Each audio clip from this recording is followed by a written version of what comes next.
Lady from Texas, for recognizing me and for leading this special order today on behalf of the Congressional Black Caucus as we rise together to celebrate the African American community and to commemorate a unsung holiday known as Juneteenth. Now, I was 21 years old when I first heard of Juneteenth. That was the year that I arrived in Texas to go to law school at Texas Southern University, having been born here in the District of Columbia, somewhat north. Some folks say it's south, but I considered it to be the north.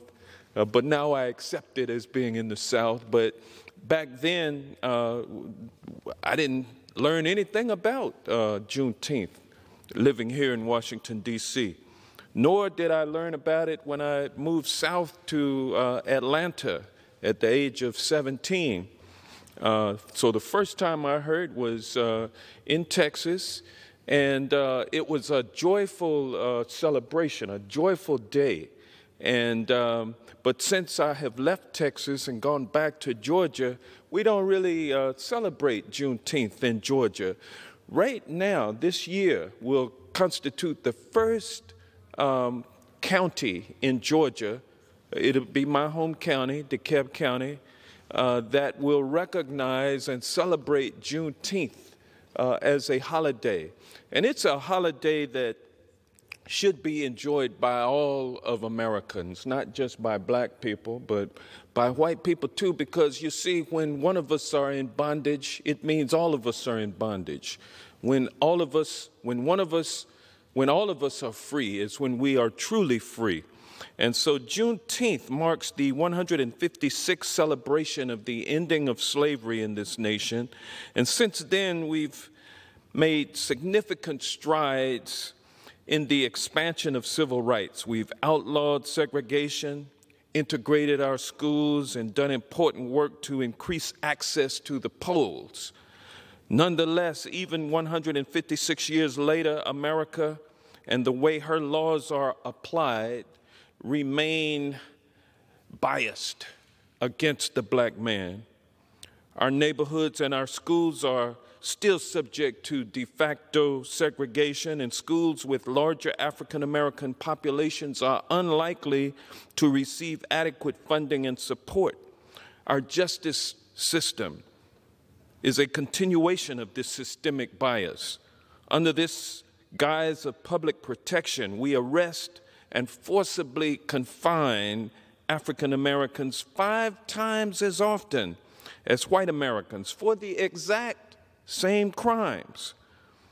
Now, these realities directly contradict American ideals. And so on this anniversary of Juneteenth, I believe the best way to celebrate the community and honor our past is to take deliberate action to make our country a just and equitable home for all Americans. But how can we do that, Madam Chair, when Republicans are now on this issue called critical race theory, and they want to ban all discussion about this legal concept that they have turned into a political football?